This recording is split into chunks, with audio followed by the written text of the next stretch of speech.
열린 마음과 높은 관여도가 얘기를 하다 보니 나왔는데요. 다 중요하다고 생각하지만 제 개인적인 생각으로는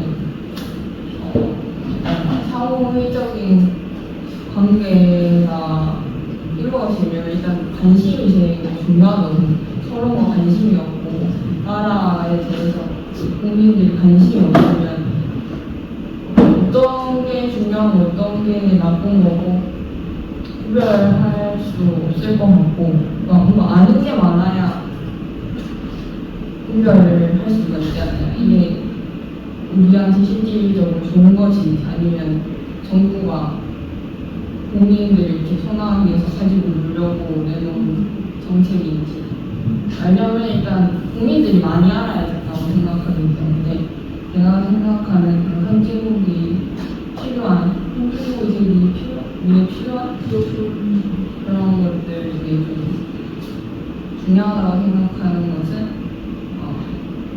국민의 높은 관심 그리고 구별할 수 있는 능력 이런 거 같아요. 좋습니다. 그대로 있어요. 그대로 있어요. 여러 가지 질문이 너무 많아가지고 몇 가지만. 첫 번째, 결론이 지금 안 나가게 됐거든요. 개인적으로 나중에 이런 사례를 좀 얘기했고 나열했고 개인의 견해를 마무리했어요. 네. 그 안에서 우선순위를 정하는 과정은 어떤 거예요? 우선순위를 정하기까지 이루어지지 못했어요. 우선순위 정했어요. 우리 정했어. 정리 나와서 발표했어요. 아니 저희가 관여도 정했는데 이제 그 한 명 한 명의 의견들이 다 수긍했던 민주주의 국가니까. 맞아요. 근데 지금 노벨이라서 그런 뭐냐면 내가 정확하게 이렇게 요구했던 거냐면 한 가지. 한 가지. 필수 불가결에서 가장 써주는. 네. 관심의 관여도 관심. 관심도가 있으면 선진국입니다. 한다고 없으면 선진국이 될 수 없을 것 같아요. 여기가 진짜 중요한 게 하나 있어요. 선진국의 정의. 여러분들은 선진국 어디라고 정의를 했어요? 거기서부터 이렇게 갈렸어요. 근데 우리가 생각하는 선진국의 제일 그런 기준이 뭐지? 라는 중요한 토론을 한 거예요. 사실은 제일 먼저 했어야 될 토론은 이거예요. 이 질문을 받았을 때 뭐냐면 선진국이라는 기준이 먼저 세워졌어요. 여러분들이 내린 토론은 없는데요. 없었어요. 유리하게 넘어갔죠. 네. 선진국이 뭐지라는 얘기를 하면서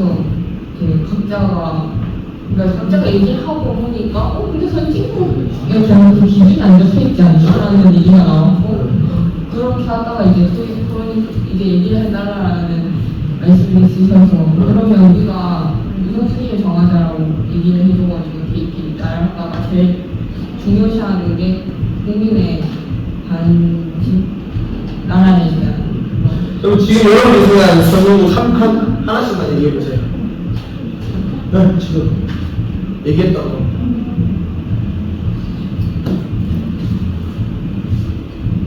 사람 몇 명씩 얘기해 보세요. 나라 이름을 얘기하는 거. 그렇지. 미국입니다. 미국. 이거 대한민국. 미국 다음에 대한민국 하나 남았습니다. 그렇다면 미국은 관심도를 바탕으로 해서 관심이 있어 그 나라에 대한 관심이 있는 나라입니까? 제가 정확하게 알지 못하고 많이 알지 못해서 이렇게 어떻다라고 결론을 지을 수는 없지만 나는 미국이 어쨌든 다른 나라들의 중심선에 서 있었잖아요. 항상 선진국이라는 이름하에 거기에는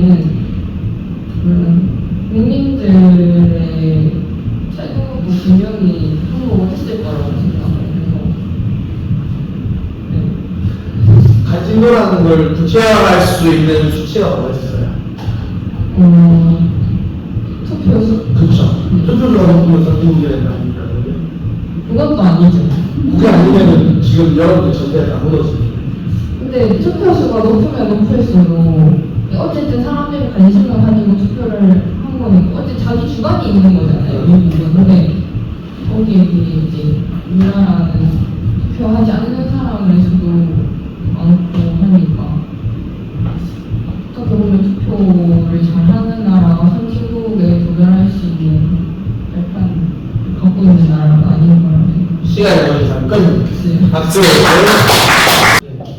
저희는 토론 주제가 4가지가 나왔는데 일단 첫 번째는 새로운 것을 받아들이는 것, 그리고 두 번째가 기술, 그리고 세 번째가 국민들이 받아들이는 자세, 네 번째가 이제 GDP, 국내 총생산량과 같은 지표들에 대해서 나왔는데 저희가 이제 토론했을 때 저희 토론 내용은 거의 다 비슷했던 것 같아서 저희가 종합을 했을 때 기술을 잘 받아들이는 이 무역과 수출을 통해서 발전할 수 있는 능력이 큰 그런 나라들이 선진국이라고 저는 생각을 해서 결론이 나왔습니다. 그게 결론이에요. 네, 기술을 받아들일 수 있는 능력이 있는 나라가 선진국이다. 선진국의 필수 불가결한 요소 중 하나가 그거다. 네, 저희는 그렇게 생각했습니다. 중국은 어떻게 생각해요? 중국 같은 경우도 선진국이라 생각하는 게 지금 이번에 그 삼성전자가 이번에 주가가 좀 폭락을 했잖아요. 그 이유가 그 삼성전자에 있는 부원들을 중국에서 사들여서 다 연봉 같은 경우도 삼성보다 더 높은 가격으로 제시를 했어요. 그렇게 했기 때문에 중국으로 넘어갔고 지금 2차전지 같은 경우도 에코프로가 한참 떴었는데 에코프로도 이번에 중국의 이제 2차전지 때문에 타격을 좀 많이 입은 상태가 이제 중국 같은 경우는 모방도 잘하고 그만큼 또 기술력을 다 받아들일 수 있는 그런 나라이기 때문에 이 향후 성장성 자체도 높다고 생각해서 저는 중국도 선진국이라고 생각을 하고 있습니다. 중국이 선진국이다라고 생각하는 사람 손 한번 들어보세요. 선진국이 아니다 손 한번 들어보세요. 거기에 대한 얘기를 나는 왜 선진국이 아니다라고 설명할 수 있는가? 선진국에 혹시 이전에도 선진국의 요건에 대한 토론이 있었는데 거기는 토론이 있었나요? 선진국의 요건에 선진국의 기준에 대한 그 토론이 있었나요? 어디가 선진국인가? 저희는 이제 토론했을 때 GDP와 같이 좀 높은 순위에 있는 높은 순위에 있는 지표에서 높은 순위에 있는 나라들이 선진국이라고 생각합니다. GDP가 높으면 선진국이다. 저희 중요한 요건이다. 네, 아. 그렇게 선진국인 경우 GDP가 낮을 수가 없다. 네. 룩셈부르크는 어떤가요? 선진국인가요? GDP가 굉장히 높습니다. 우리나라가 5배 높습니다. 저희 기준에서는 이제 선진국이라고 할 수 있지만 여러 가지 이게 또 주요 요소들이 하나만 있는 것들이 아니기 때문에 이건 선진국이라고 저희는 받아들일 수도 있지만 다른 시선에서는 또 받아들일 수 없기 때문에 조금 더 고민을 해야 됩니다. 박수. 여러분들 그래도 이런 부분을 놓고 고민을 해볼 수 있는 기회를 가진다는 것 자체가 굉장히 중요합니다. 선진국의 기준이 단단찮아요 정말. 근데 흔히들 우리가 선진국의 기준이 뭐라고 생각해요? 정말 흔히 경제력을 무시하고 제 영향력을 준다. 근데 안정병 대표님과 제가 얘기했던 건 경제력이 아니었어요. 왜냐면 안정병 대표님은 종교라고 했어요. 종교 가치관, 국민들 가치관. 저는 뭐라고 했냐면 애국심이라고 했어요. 애국심. 두 가지로 이 다른 요소로 가지고 토론한 게 아니라 이 두 가지 가지고만 토론했어요. 실제로 제가 최근에 읽은 책인 칼빈주의 강연 그리고 그 막스 베버가 쓴 그 뭐지 프로테스탄트의 윤리와 자본주의. 그 프로테스탄트 윤리와 자본주의 이론을 보면 기독교인들이 주요 공동체가 된 그 공동체가 선진국, 그러니까 경제적으로 발전할 수밖에 없는 내용이 거의 나와 있어요. 그리고 실제로 칼빈주의, 그 아브라함 카이퍼가 거기 100년 전에 강의를 했죠. 얘기할 때 기독교 문명 그리고 개혁주의, 칼빈주의가 나라가 굉장히 부강해지는 것들을 경험하게 되면서 그거를 로마교, 지금 말하면 중세 가톨릭하고 비교를 해놔요. 종교가 굉장히 크다라고 얘기하거든요. 근데 저는 종교보다 앞선 게 애국심이라는 생각이 들더라고요. 왜 그랬냐면 제가 그래도 이제 따지고 든 거예요. 일본은 기독교가 1%가 안 되잖아요. 싱가포르는 기독교 영향을 전혀 받지 않았어요. 심지어 거기는 경제적으로 거의 독재 나라에 가서 굉장히 큽니다. 중국도 마찬가지죠. 경제적으로는 굉장히 큰 나라지만 시민들의 삶, 개개인의 삶이 어떤 정도인지는 모르지만 전 가장 자본력을 많이 가지고 있는 1, 2부터 5위까지가 중국 은행 기업 보면 중국 은행 쭉 나와 있어. 돈이 많아. 화폐 자본이 어마어마한 거죠. 그리고 반대로 얘기가 많아요. 남하고 기독교 국가입니다. 우간다 기독교 국가예요. 거기 대통령이 동성애 금지. 대통령 우리나라에는 기독교 가치관 반대되는 법안을 통과시켜서 대통령이 우간다 뿐만 아니라 이런 기독교를 바탕으로 한 나라들이 많이 있는데 거기도 경제적으로도 또 사회적으로도 좋은 나라라고 우리가 흔히 막연한 기준이긴 하지만 기준을 세우지 못해요. 경제력에 직관적으로 연결되어 있는 게 기술력이죠. 사실은 요즘은 기술력입니다. 그리고 자원도 무시 못합니다. 근데 기술은 이전이 가능하고 자원은 이전이 어렵습니다. 물려 만든 거라고 보면 돼요. 기술은 우선적인 거고 자원은 유전적인 거라고 보면 됩니다. 남미 국가들이 굉장히 자본이 많죠. 자원이 많잖아요. 석유 뿐만 아니라 천의 자원도 있잖아요. 그 나라들이 여전히 못 사는 핵심적인 이유가 뭐냐면 아르헨티나에 가서 너 어디 사람이냐고 물어보잖아요. 우리나라 와가지고 너 어느 나라 사람이냐고 물어보면 뭐라고 얘기하면 황당해하면서 한국 사람이다.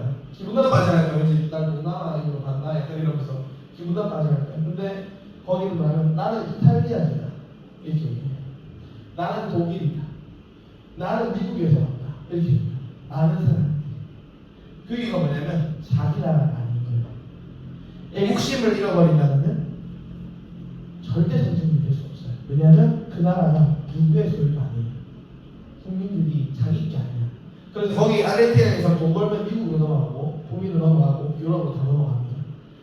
그런 상황들이 벌어집니다. 그래서 저는 애국심과 이 기독교 가치관의 어떤 연관성 그리고 이걸 어떻게 다음 세대들한테 교육을 해야 될 것인가 어떤 방법으로 교육해야 될 것인가를 좀 많이 우리가 고민을 해야 될 거라고 생각하고 여러분들도 같이 배워나가야 될 거라고 생각합니다. 이 의견에는 제가 제 말이 답도 아니고 안정용 대표님 말도 답도 아니고 여러분들도 답이 아니고 답이 아니십니다. 다 정확한 답이라고 볼 수 없고 또 틀렸다고 볼 수도 없고 한 가지는 이승만 대통령은 뭐라고 했냐면 새로운 공법이 충만한 나라 그 나라는